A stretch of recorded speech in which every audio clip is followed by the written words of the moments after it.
Thank you, Matt, very much. It's a great pleasure to be here. This has been a really tumultuous day in our group in Rotary with everything that's happened news-wise, and it just goes to show you that things can change very, very quickly. I had the wonderful honor of being the representative from District 6600 at the Council on Legislation. This was the 2023 through 2025 session, with 2025 being the actual council itself. I'm going to share the screen if it's okay and go to a little presentation that I have, and hopefully you'll be able to see it. Can you see that?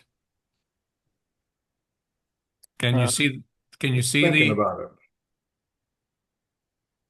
can you see Yeah. it now? Here we go. Is it there? Yes, Yes, sir. sir. Okay, good. Well, Yes. let me go to a full screen on that. Is that showing it? Can I ask you, is that showing up in full screen? No, Now sir. it's showing the Okay. All sidebar. right. Okay. Let me just switch over to this real quickly, and you should see it in full screen. How's that? Perfect. Yes. Okay.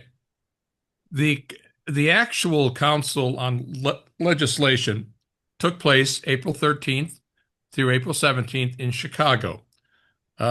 We are downtown, and we take up the entire Hyatt Regency downtown.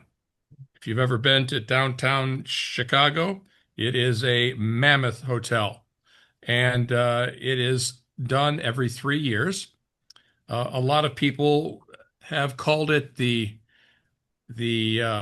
really it's Rotary's version of the United Nation and Parliament, because we have one representative from every district in the world. There were 519 representatives that were there. The different languages that were spoken, seven of them were spoken. Translators were in booths. We all had headsets on, and we all listened to proposed enactments that touched upon RI itself, upon the districts, upon club constitution. Each proposed enactment was talked about and was eventually voted on. And if it was voted for, it would become effective in July 1 of this year. Um, it's very interesting to know that there were considerably more pieces of uh, rules and proposals that were put to the council. Those were a lot of those were kind of culled out, and in some cases put into a consent motion, which was sent to all of us about a month or so before the council. We voted on them, and if a certain percentage was reached in either yes or no, they would go on the consent motion, which means there would be no real debate. It would just be passed or not passed. So they culled it down to 86 pieces of what we actually looked at.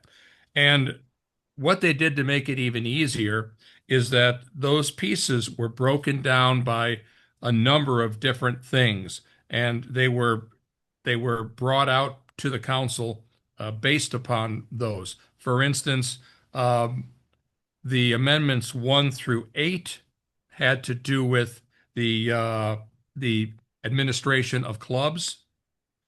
Amendments 9 and 10 had to do with membership. Amendments 11 through through 13 had to do with Rotaract. Amendments 14 through 17 had to do with RI officers and elections related to governors. 18 through 21 had to do with officers and elections tied to directors.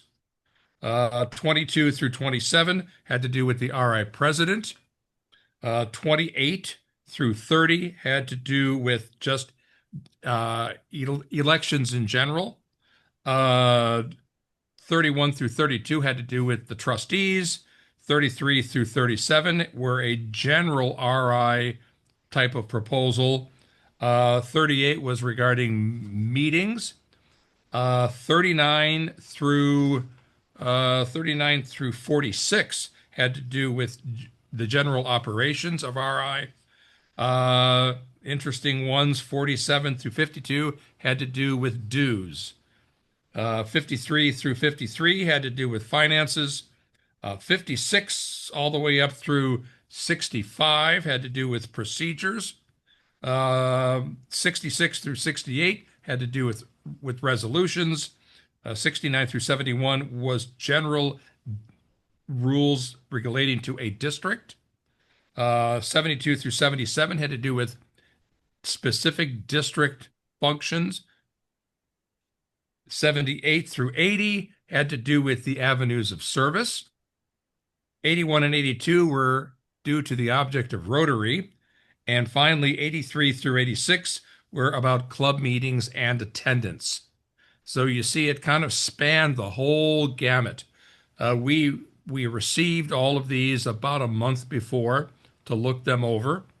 And so what we did is we had our own seats that we were sitting in the same seat for the first 2 days, and then the other 2 days we were switched. They didn't always want us sitting next to the same person. So the first thing is they brought out to us the world as we know it, how we are as a group as of July 1 of 2024. And just to give you an idea, and I'm not going to go through all of this, but 1.1 Rotarians around the world, 36,500 clubs, 116,000 Rotaractors, 8,700 clubs, Rotaract clubs, 515 Rotary districts. Hmm. We also looked at the way zones are spread out, and this becomes really important because at some point we're going to be rezoned again.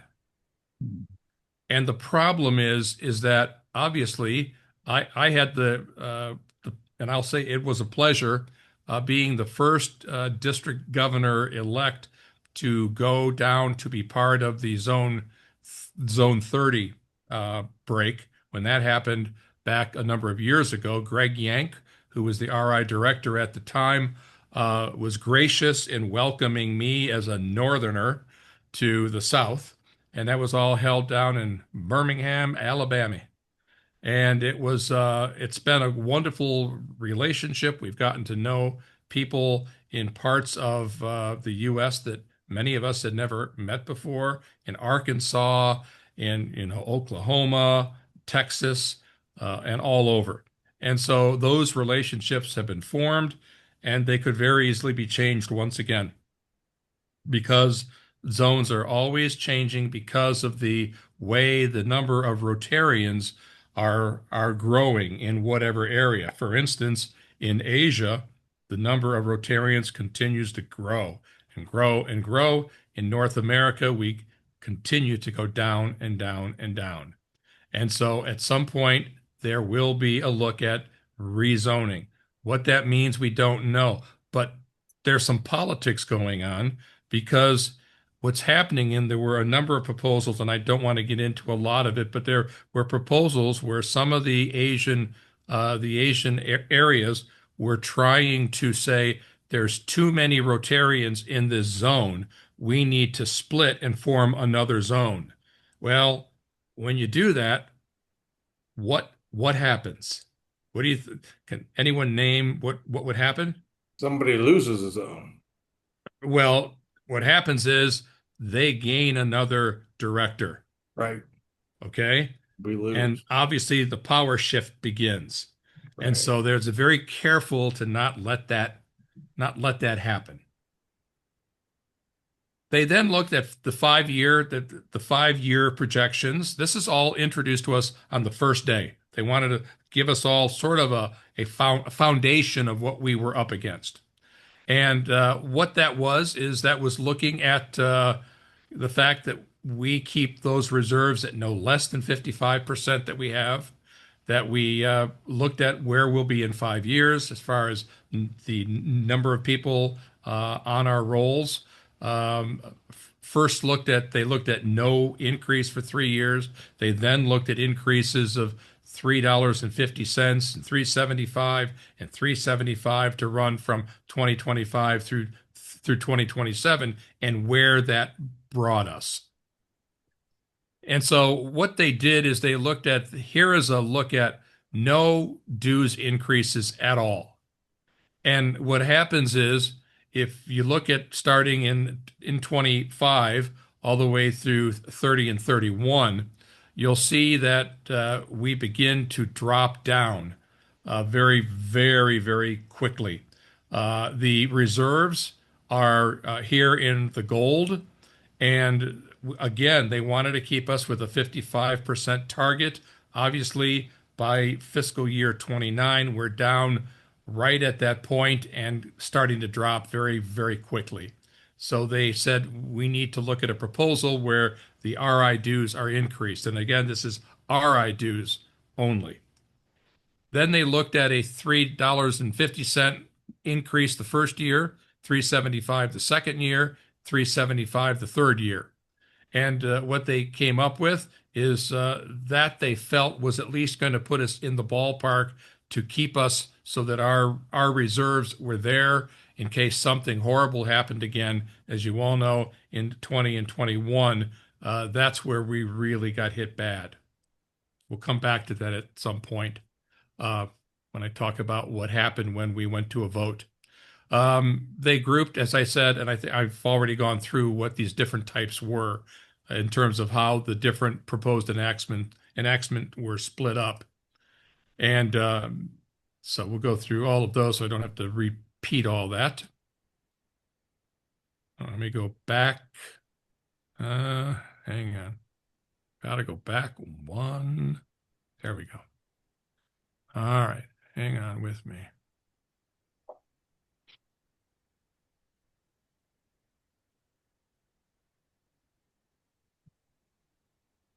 There we go. Okay. So how do we actually debate? There is, and by the way, if there are questions, stop me at any point, please. I'll be happy to answer any questions. We are each given cards. As you can see them in the picture. You have the yellow card. We got to keep these. All that. And what do we get? The yellow card. Also, red card. Red card meant stop. Sounds like soccer. Doesn't it? Yes, you're right. A green card, and this card is we hold up after if debate's going on and we're to the point we're saying, okay, enough is enough. We've had enough debate, for and against. People start raising their hands. Their card, striped card is what we called it. The chairperson at the time sees them and will then call at that point, say, okay, we're going to go to a vote. So the way each of these works is, let's say we're doing proposed enactment 25-01. The person or the district that proposed it, and these were proposed over the last 3 years, the district or the club that proposed it comes up to the front and gives a 2-minute, basically, talk of why this vote needs to be taken, why this rule needs to be changed. And they're given 2 minutes. Everything is strictly timed. And when that's done, they will then sit down and then they open it up for debate. And if you're in favor of a particular motion that's for the table, you can raise your green card, step up to one of the 4 different mics that they have throughout the hall, step up to the mic, and you get 2 minutes to say why this is good. And subsequently, if you are against it, you raise this up and you can go up to the mic and say for 2 minutes why you are against it. The chairperson tries very hard to make sure that the debate is extremely balanced. You always have someone who's for it, someone who's against it, someone who's for it, someone who's against it. But eventually, people get upset and they say, okay, we know how we feel about it. So they start to hold up the striped cards. And at that point, the chairperson will say, I see the striped cards. I do want one more person who wants to speak against it, and they will recognize that person. And when that person comes up, they have to say who they are, what district they're from, where that is, and what language they will be speaking in. As I said, there were 7 different languages spoken. You have English, German, French, Japanese, Chinese, Mandarin, and Portuguese. Those booths behind there in the picture are where all of the translators are there, and they sit and they listen. And it's not easy to translate when people are talking at a pretty quick pace at times. Keith, who chairs it? The chair this year was, and I should have that for me in front of me, and I don't have it. He's been the chair before. In fact, what happened was he was a chair the last time in 2022, and just a day before he was to start the meeting, he came down with COVID. And Oh, so he had done all this preparation work, and unfortunately, he was not able to chair the meeting. And so what they did is they allowed him to come back and be the chair. And I'm trying to find the gentleman's name, and I apologize. He's from here in the States, and I will have to find that for you, Ken, and let you know. okay. Just curious. Yep, Thank you, Keith. you're Was welcome. it was it John Germ? No, no, no, nope, no. It was uh, you know what? Hang on. Hold on.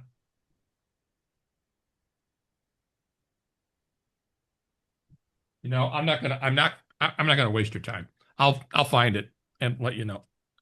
As I mentioned, they hold up either a red, a gray, or now a yellow card is a procedural card. If you hold up this card, the chairman will recognize you, and you can go up and you can say that you feel that there is a point of order that needs to be made regarding what was said. It can be as obscure as the guy who walked up and said, "I believe we need some cookies and biscuits at the coffee break coming up." That happened. That really did happen. You get people who tend to go up there and just want to speak on everything. And eventually, it's the job of the chairperson, like that district governor, past district governor, who talks on and on and on, to be able to kind of thank you very much, go on to the next person. As I've said, those are the different cards. Now, the vote. Each of us, they must have somehow acquired some old Blackberries because they sure look like Blackberries. Mhm. And we each have those.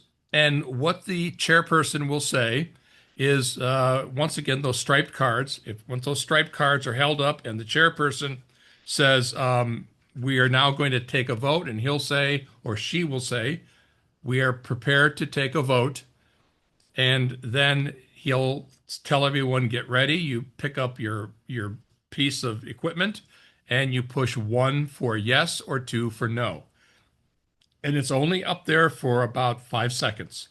So you have to have it with you.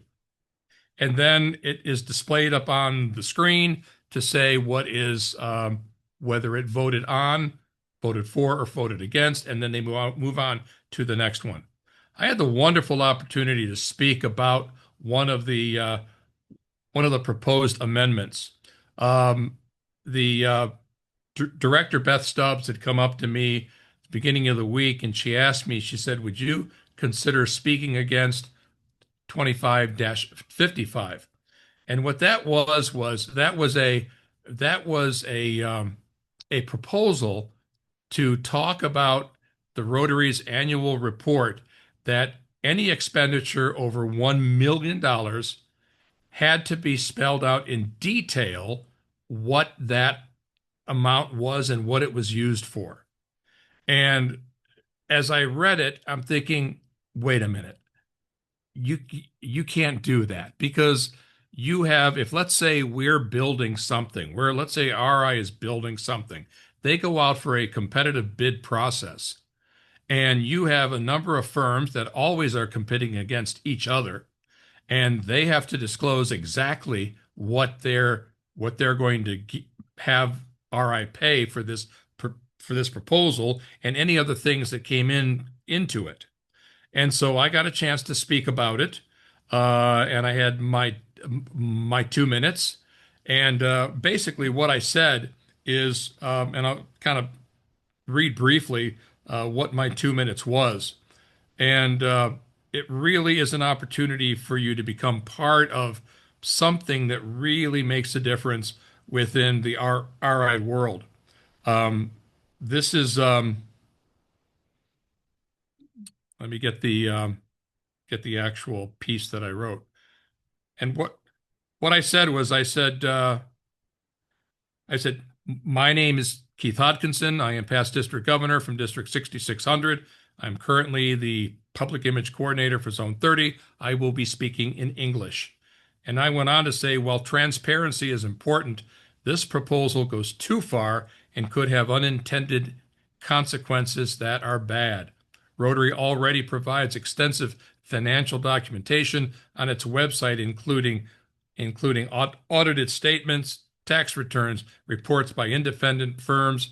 This ensures our members and the public have access to key financial information. However, requiring itemized reports and budget justifications for every single expense over $1 million down to the recipients creates unnecessary bureaucracy and could compromise confidentiality, especially in sensitive partnerships and contract discussions. It shifts away staff time and resources towards the excessive paperwork. And then I talked about micromanagement and all that. The fact is, it came down to the fact that we elect these people as board members or staff people to do their job. Let them do their job. And it was defeated pretty soundly, actually. And so I had the opportunity to do that. And then once the vote is, as I said, you have to vote, and then it's put up on the screen. The final vote for that particular one was 156 for it, 331 people were against it, and so it helped. So that's the presentation. But I want to talk about a couple of the pieces that I think you might find, that interesting. The very first piece of, I got to watch my time here. What time do you want me done here? 8:40?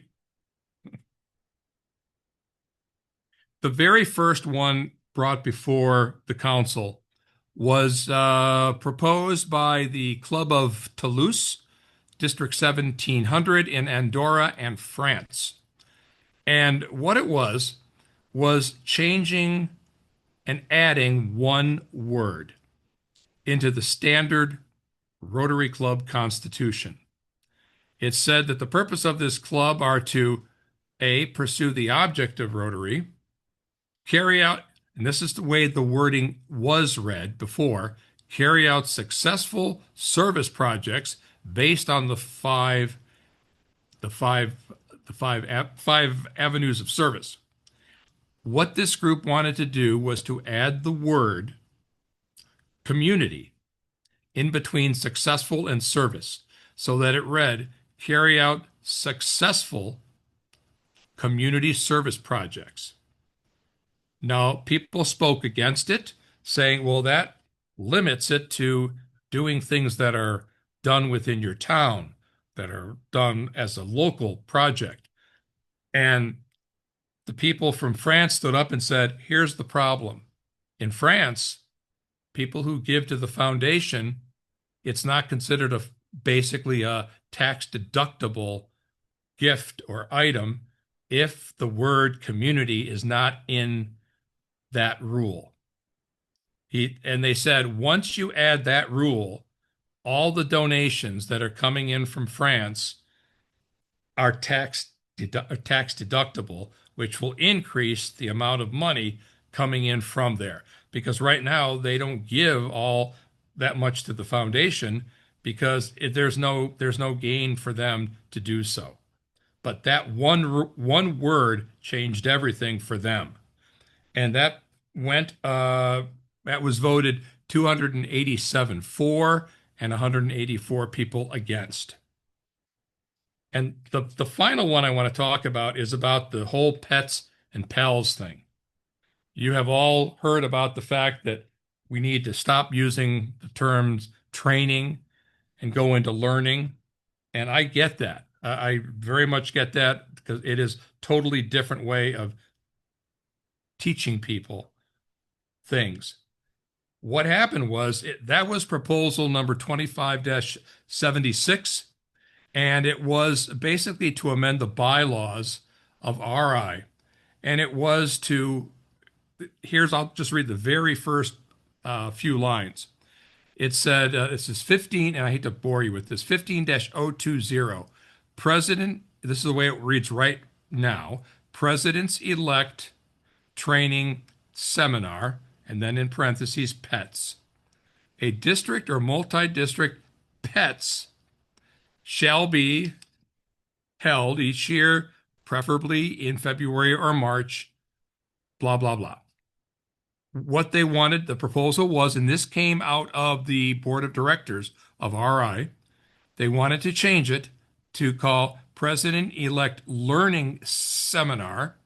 A district or multi-district President-elect Learning Seminar shall be held each year, preferably in February or March. Now, everyone felt okay. There were a lot of people for and against, but the people that were against weren't against it because of the change of the name. They were saying, okay, many of our districts have a legal entity called by that name, like we do in District 6600. We have throughout all Ohio Pets. That is a legal entity. So the question was to the RI directors, who's going to pay for all those changes, all those legal changes? And it finally came down to, by the way, it was voted. Well, I'll say what I'm going to say, and then I'll tell you how it voted. It came down to the RI director saying, there's nothing in this verbiage anywhere that says you can't call it pets. If you want to call it pets, you keep calling it pets. But we're going to change it as the president-elect learning seminar. No one's going to pay anybody to have that changed. So basically they're saying, you know what? We're going to change the verbiage, but if you want to call it that so you don't have to change the way your legal group is set up, then don't. And that once that was passed on to everybody and everybody understood, that went 254 for, 221 against. And so it passed. And so there's nothing that says that all Ohio Pets can't continue to be all Ohio Pets or whatever group that you're involved with. So that was that one. I will open it up to questions at this point because you can get buried in all of the stuff that's here.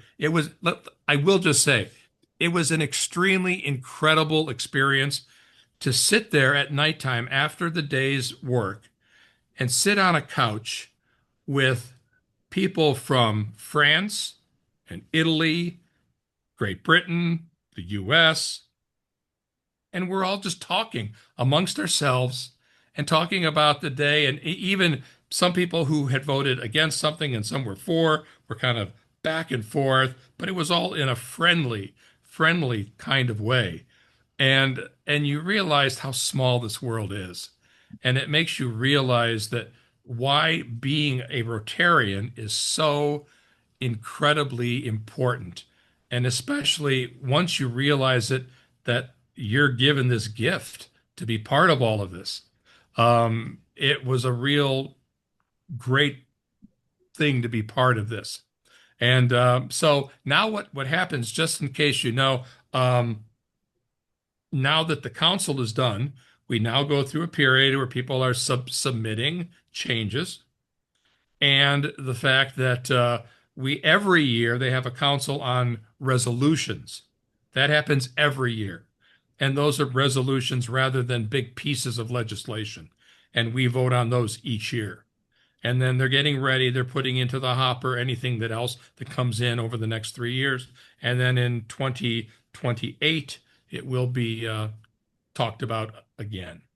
I will tell you there is a whole group of people in the Asian areas, and I mean that by primarily in Korea, in India, they have it in for John Hugo. There were so many Really? proposals relating to the general secretary that it was obvious, and every single one of them was voted down. Every single one. Hmm. And don't know why. I tried to get the backstory on that one, and they just, for whatever reason, don't like John.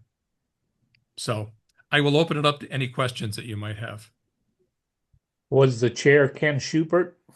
Yes. No. No. Ken was the parliamentarian. Okay. Yeah. Kind of reminds Keith. me of the formation of the EU. We Sure. went through the same sort of thing. Well, what people don't realize, there are more governmental, there are more Rotary nations. I gotta word this right. There's more people in, now that's the wrong way to word it. There are more nations represented in the council than there are in the UN. Yes, I believe it. Absolutely. I don't think I've got a Anybody else? question, Keith, but Yes. but just wanted, if you haven't heard it enough, thank you for doing that, and to let you know how good it made me feel that you were there level-headedly listening to folks, and and I know that when you don't agree with folks, you are just as kind, just as gracious, and I think you are just a perfect person to be there. So thank you for taking that on. Oh, well, I would love to do it again. The way the rules read, unless someone else steps in, I can continue on. There are people who have been there 3 and 4 times. Hmm. And so it's not something that has to be changed every 3 years. But I know there are people who want to do it, and I think that they should. It is an experience that you don't get as a governor, you don't get as a director, you don't get as anything else. And what it did allow me to do, Jim has seen this. He saw us the other night. I was sitting there one night and I realized there are more VIPs here at this meeting than you will ever get anywhere else in the Rotary world. And so I said, here's a chance for us to do something where we can make some money for Mesa. So I and myself and a friend of mine who was a classmate from Texas walked through the streets of Chicago, downtown Chicago, to find a liquor store about 8 o'clock at night in the pitch dark cold of Chicago. And I wanted a bottle of Woodford. And I wanted a big bottle of Woodford. And why? Because there was more space on there to get names signed. So what Oh, we have here is we have a nice big bottle of Woodford that actually has the signatures of RI presidents, current RI president Stephanie Urchik, General Secretary John Hugo, past RI President John Germ. Gordon McAnally, past RI President. Mark Maloney, past RI President. Brian Hall, incoming RI Director. Jennifer Jones, past RI President. Beth Stubbs, RI Director. Holger Kanak, past RI President. And was to be RI President Mario de Camargo.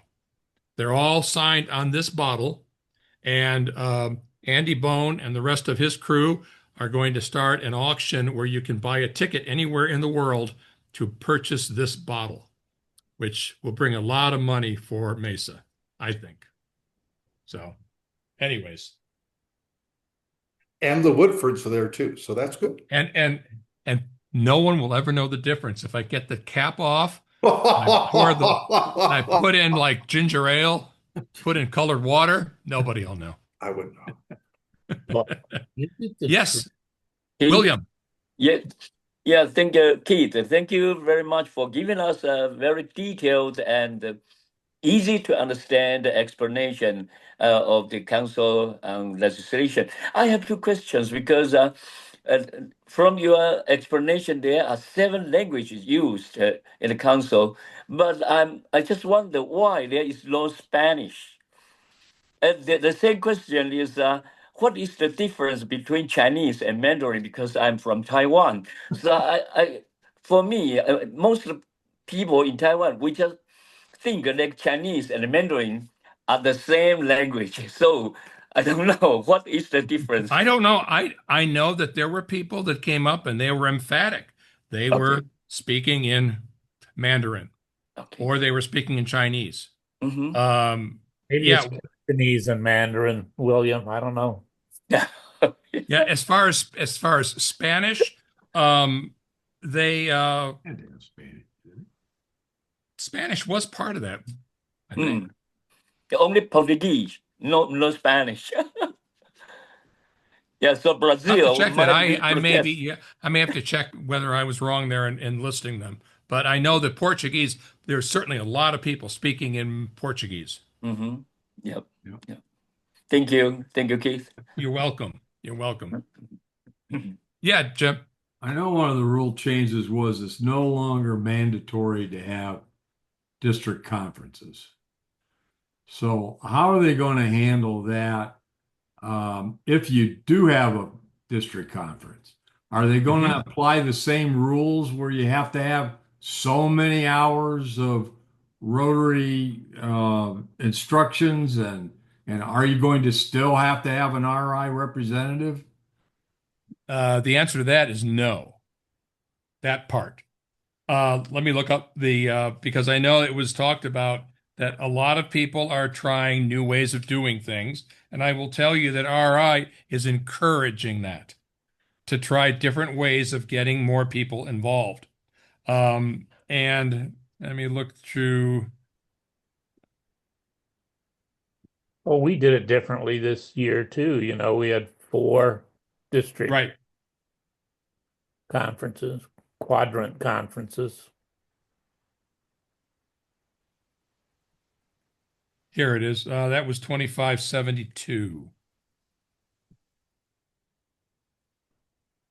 And that one, okay. The basis of that particular proposed enactment was to amend the bylaws of RI. Let me go to where the changes were. It talked a lot about voting in legislative meetings, which many of us in 6600 are familiar with. And it came down to hold a district conference or not. Yes, 252. No, 216 to make the changes. And regarding the conference, for instance, there was the 15-040-1, this is the way it reads currently. A district conference shall be held at a time agreed upon by the governor and the presidents of a majority of the clubs. The governor nominee may begin planning the conference when selected and certified by the general secretary. That was changed to read a district conference may be held at a time and place agreed upon by the governor and the presidents. 1504-2, which was site selection, which talked about the governor, nominee, and a majority of the current club presidents must agree on the site. That was all completely taken out. So they're just making changes to, it's not saying that you can't do it, but it doesn't say that you have to anymore. You know, you can either be for it or against it, and there were certainly a number of people who are definitely for having a district conference. That was a way to remember and celebrate that person's year and what the year was and the good things that happened.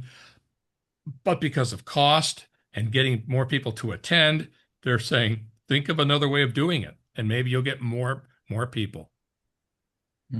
Were there any attendance rules changed or any of the other any rules you'd like to share with us that particularly affect the clubs? There is related to dual membership. That was talked about. That way, an established member could be a member of both clubs. Let's say your club is also going to spin off a satellite club. You can be members of both clubs. Okay. The other thing it went through is it was talking a lot about how many people does it take to start a Rotary club. That number was knocked down from what the current amount was. And let me get that. And there are so many of these, I apologize.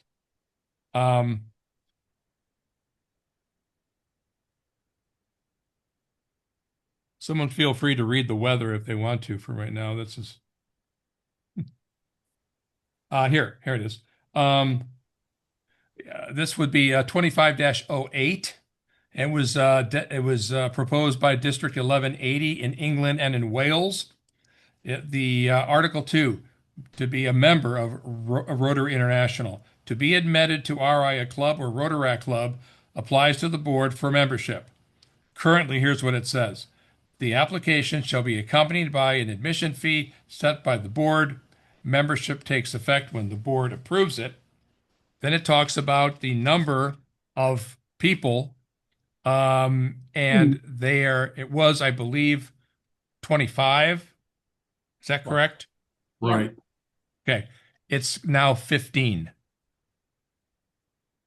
And they did that to get more people. That one was voted, the parts of the thing related to the application was voted down, but the number of people that were allowed to be part of the club to get it started was dropped considerably. In fact, when that happened, we all kind of looked at each other and went, that will make a real change in getting clubs started, though there were a number of people who did not like it.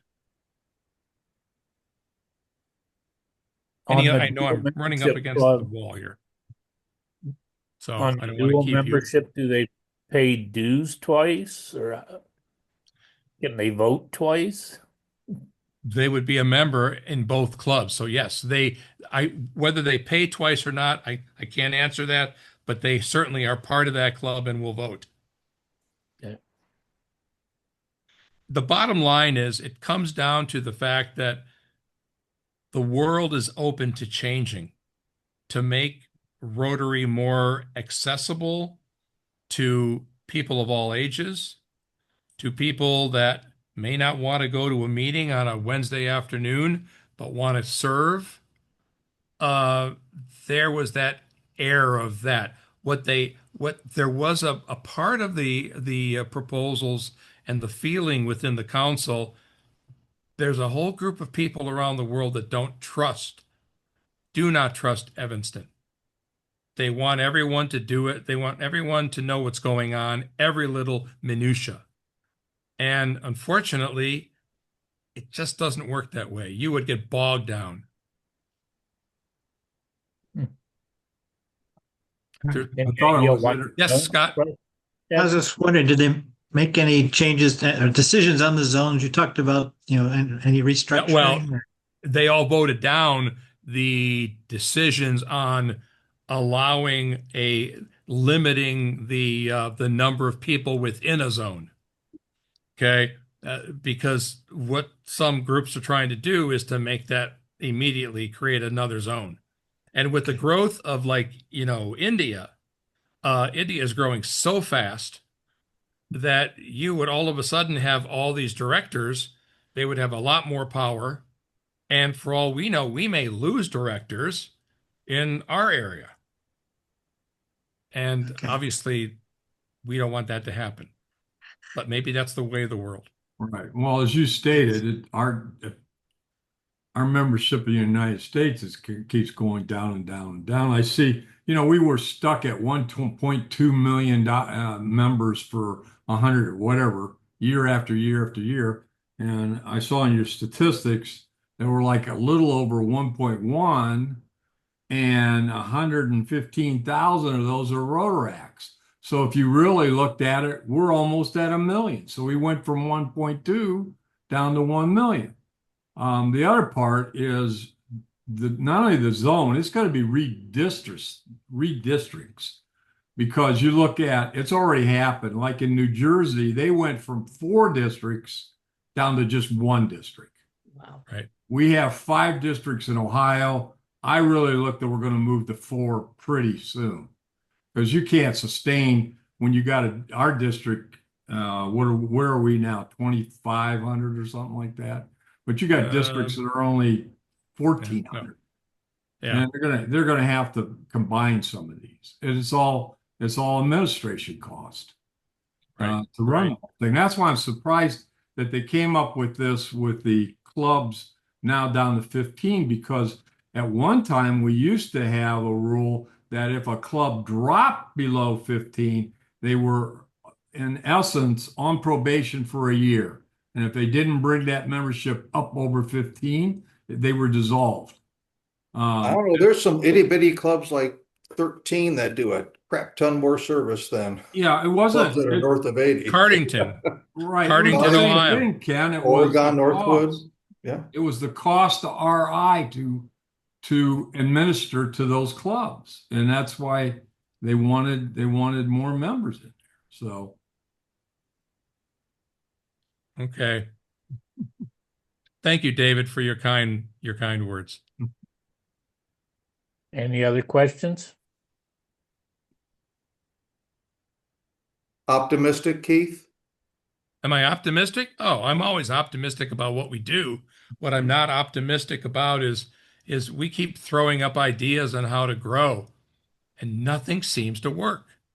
Nothing seems to work. And my feeling is that what we need to be able to start doing service projects, whether it's in our own local communities, and the hell whether they're a Rotarian or not. Invite people to come and help. Because I've said it before over and over again, I am a firm believer that everybody has the will and the want to give back. They just don't know how to do it. And I think that it's important that we give them a vehicle to be able to do it. And maybe if you do that enough, some people will talk to someone at a service project and say, "Boy, this is a pretty fun group of people. I'd like to do more of that." That's how you grow.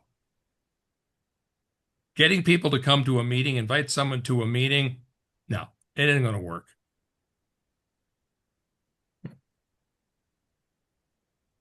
I like Dead the silence.